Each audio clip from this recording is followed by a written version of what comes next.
셀트리온, 우스텔마, 스텔라라 바이오시밀러, 퍼스트 무브는 닥게다 판권 매각 이유는 셀트리온 월요일 마이너스 1.39% 하락세입니다. 헬스케어 마이너스 1.67%, 제약은 마이너스 2.40% 하락세를 보였습니다. 세 종목 모두 장대 음봉의 모습을 보여주면서 무기력한 모습을 보여주고 말았습니다. 제약은 닥게다의 아시아 쪽의 판권을 매각한다는 이야기로 인해서 낙폭이 조금 더 큰 모습이 나오긴 했으나 거래량은 감소하는 모습이 나타났고, 셀트리온과 헬스케어도 거래량은 감소하는 모습이 오늘 연출이 되었습니다. 수급이 별로 없는 상태에서의 조정이기 때문에요. 지금은 어쩔 수 없는 상황이지만 다시 반등을 할 때는 부담 없이 올라갈 수 있는 상황이 되기도 하는 것이죠. 자, 오늘 이 시간에는 닥게다의 아시아 판권을 매각하는 이유, 그 의미를 알아보고요. 스텔라라 바이오시밀러가 과연 퍼스트 무브는 누가 될 것인가, 그리고 셀트리온의 전략은 어떠한 것인지에 대해서 이야기를 해보기로 하겠습니다. 아직 셀트리온 측에서 공식화한 것은 아닌데요. 최근 언론에서 나오는 이야기죠. 셀트리온이 닥게다 제약의 아시아 판권을 내놓는다, 이런 제목이 되는데요. 이 이야기는 이미 18일부터 나오기 시작을 했고요. 오늘 시장에서 여러 가지 이야기들이 좀 나오는 상태인데요. 핵심은 다른 거 없죠. 선택과 집중을 통해서 자금을 확보를 해서 이 자금 가지고 뭐 할 것이냐, 뭐 이런 이야기잖아요. 추가적인 대형 M&A를 하려고 하고 있는데 이것은 신약 쪽이 될 것이다, 이런 이야기가 되는 것이죠. 지난번에 닥게다 제약의 아시아 태평양 판권을 인수한 금액이 3,074억 원이었거든요. 여기서 이제 우리나라 국내 것만 빼고요, 나머지 부분은 팔겠다, 이런 이야기가 되는 것이죠. 사실 과거에 셀트리온이 닥게다 제약의 아시아 태평양 판권을 인수할 때도 의아한 상황들이 있었어요. 왜냐하면 케미칼 쪽을 왜 인수를 하는 것일까, 이런 부분이 있었는데요. 결국은 다시 내다 팔게 되는 상황이 되는 것이죠. 왜냐하면요, 케미칼 쪽은 영업이익률이 10%밖에 안 되는 것이거든요. 앞으로 지금 바이오시밀러 시장이 급속하게 변하고 있잖아요. 경쟁이 워낙 치열해졌기 때문이다. 이에 따라서 케미칼 쪽은 포기를 하고요, 바이오시밀러 쪽에 본업이잖아요. 그리고 바이오 신약 쪽에 집중을 하겠다, 선택과 집중이다, 이런 이야기가 될 수가 있는 것이고요. 2030년까지 매출의 60%는 바이오시밀러, 40%는 신약이다, 이렇게 되는 것이잖아요.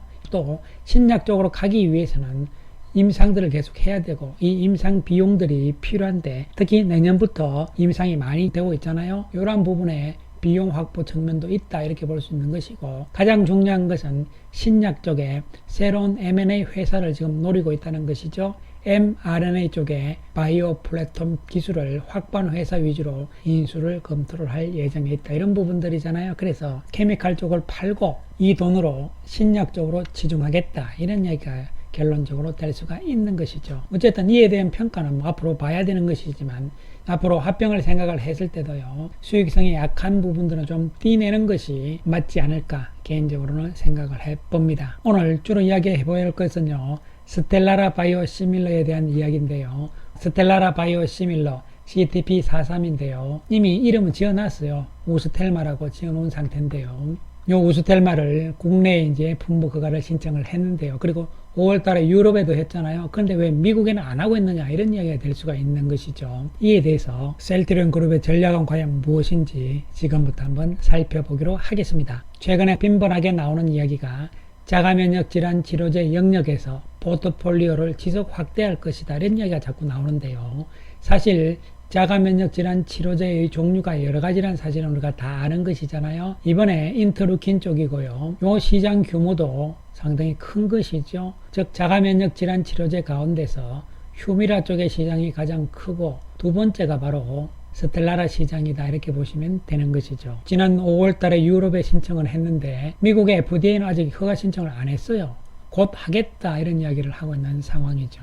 그렇다면 이 자가면역 질환 치료제가 여러 가지가 있잖아요.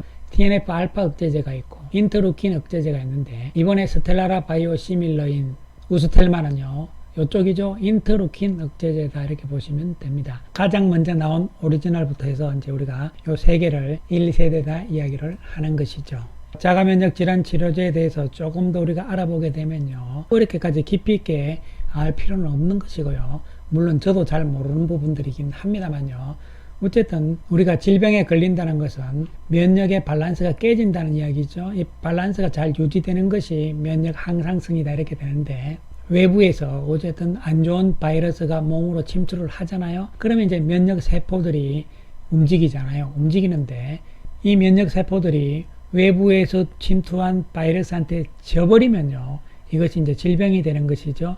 이러한 부분이 이제 과도한 면역 관용이라 해가지고 종양이 생기게 되는 것이고, 대표적으로 암을 이야기를 하는 것이죠. 그 다음에 또 한 가지는요, 외부 바이러스가 들어왔는데 이 면역 세포들이 너무 지나치게 반응을 해버립니다. 외부에서 침투한 바이러스를 없애는 것은 물론 힘이 남아있단 말이죠. 그러다 보니까 자기 스스로를 공격합니다. 즉, 나의 면역 세포가 나를 공격하는 질환이 바로 자가면역 질환이라고 보시면 되는 것이죠. 그래서 자가면역 질환 쪽에 중요한 것은 근본적인 치료제 개발이 불가하다는 것입니다. 면역세포인 T세포를 억제하는 이 억제제도 아직 없다는 것이죠. 그래서 염증을 유발하는 사이토카인을 차단하는 자가면역 질환 치료제밖에 없다 이렇게 보시면 되는 것이죠. 염증을 억제하는 치료 접근법이고요. 근본적인 치료제는 아니지만 임상적으로 이점이 크다는 것은 유지는 된다는 이야기죠. 그리고 효능 유지를 위해서는요, 장기간의 약물 투여가 필요한 겁니다. 결론적으로 완치가 안 되는 것이죠. 그리고 평생 같이 가야 되는 질환이라고 보시면 되는 것이고, 건강 상태를 유지를 하기 위해서는 장기간 약을 투여를 해야 된다 이런 이야기가 되는 것이죠. 그러다 보니까 이 자가면역 질환 치료제들이 TNF-알파 억제제잖아요. 이것은 류마티스 관절염, 영점성 장질환 쪽에 약효가 좋습니다. 그 다음에 인터루킨 억제제는요, 건선이라든가 건선성 관절염, 강직성 척추염 이런 쪽에 약효가 조금 더 좋다 이렇게 보시면 되는데요. 우리가 알아야 되는 것은 바로 이런 부분이죠. 즉 뭐냐면은 주요 적응증에 따라서 어떤 약이 더 효과가 있고, 그렇다면은 셀트리온 입장에서는 이 자가면역 질환 치료제 시장에서 어떻게 갈 것이냐 이런 부분들이잖아요. 먼저 RA 류마티스 관절염입니다. 이 쪽에서는요, 치료하는 절차가요, 제일 처음에는 항류마티스 제제를 맞습니다. 케미칼 쪽이잖아요. 효과가 좀 안 나타나요. 그러다 보니까 병용을 하게 되는 것이 바로 TNF-알파 억제제와 함께 같이 맞게 돼요. 류마티스 관절염인 경우에는요, 대부분 휴미라를 선호를 합니다. 그런 다음에는 TNF-알파 억제제 간에 스위칭을 한다는 이야기는 뭐냐면요, 내성, 면역성이 생기잖아요. 내성이 생기기 때문에 인플리시마빈, 레미케이드라든가 이런 쪽으로 스위칭을 바꾼다는 이야기가 되잖아요. 그러다가 인터루킨 저해제 쪽으로 변경을 하는 것이죠. 그래서 류마티스 관절염 쪽에서는 휴미라가 선호가 되는데 그 이유는요, 효능이 좋기 때문이라고 보시면 되는 것이죠. 그 다음에 염증성 장질환 쪽에서는요, 먼저 스테로이드를 맞죠. 그 다음에 TNF-알파 억제제를 처방을 하는데, 요 염증성 장질환 쪽에서는 인플리시마비 선호를 합니다. 왜냐하면 이것이 약효가 좋다는 이야기잖아요. 그 다음에 내성이 생기게 되면 역시 다른 약으로, 같은 TNF-알파 억제제 가운데서 다른 약으로 또 변경을 시키고, 그 다음에 JAK라든가 다른 쪽으로 바꾸는 것이죠. 그래서 인플릭시맙은 염증성 장질환 쪽에 효능이 뛰어나다 이렇게 보시면 되는 것이고요. 휴미라는 염증성 장질환 쪽에서는 TNF-알파 억제제 가운데서 효능이 가장 나쁘다 이렇게 보시면 되는 것이죠. 그러니까 어떤 적응증에 어느 약이 잘 듣는다 이런 것이 답이 나오기 시작을 하는 것이죠. 그렇다면 이 스텔라라는 인터루킨 쪽이고요, 2세대가 되는 것이잖아요. 1세대를 맞아도 안 되니까, 내성이 생기기 시작을 하니까 인터루킨 쪽으로 간다 이렇게 되는데, 실제로 환자들이 상당히 많다는 이야기잖아요. 왜냐하면 휴미라에 이어서 두 번째로 시장 규모가 크니까 그런 것이잖아요. 그런데 스텔라라는 적응증 가운데서도 건성이라든가 건선성 관절염 이런 쪽에 효과가 좋다 이렇게 보시면 되는 것이고요. 특허 만료가 미국이 올 9월인데 유럽은 내년 7월인데 왜 셀트리온은 유럽에 먼저 신청을 했을까 이런 부분이잖아요. 그리고 또한 스텔라라 이쪽이 휴미라이에서 시장 규모가 크기 때문에요, 경쟁자가 많게 나오는 것이죠. 셀트리온에 우스텔마가 있고요, 삼성 바이오에피스, 그리고 동아 ST 등 국내 업체도 3개잖아요. 그리고 알보테크, 암젠, 포마이콘이 있고 그 외 인도, 중국 업체들도 뛰어들었잖아요. 그러면 이 업체들 가운데서 삼상은 다 끝났어요. 전부 다 끝난 상태거든요. 이 업체들 가운데서 퍼스트 무브는 누가 될 것이냐. 일단 미국은 결정이 난 것 같아요. 미국 시장에서는 이미 암젠이 지난해 FDA에 승인 신청을 제출을 했고요. FDA 승인은 2분기 내지는 3분기 올해 나올 것으로 보이고 2025년 1월 전에 출시할 것으로 오리지널사인 존슨앤존슨하고 이미 합의를 다 끝냈어요. 그 다음에 두 번째로 알보텍 합의 계약을 또 체결을 했습니다. 알보텍은 올 1월 달에 FDA에 신청을 한 상태고요. 늦어도 올 4분기 중에 결과가 나올 것으로 보이고 미국 내 라이선스는요 2025년 2월 21일 날 개시하는 것으로 합의가 다 끝난 상태죠. 이에 따라서 미국 시장에서는 이미 결정이 났잖아요. 암젠이 25년 1월 달에 출시가 되면서 퍼스트 무브가 되고 한 달 후 2월 달에 알보텍이 세컨드가 되는 것이죠.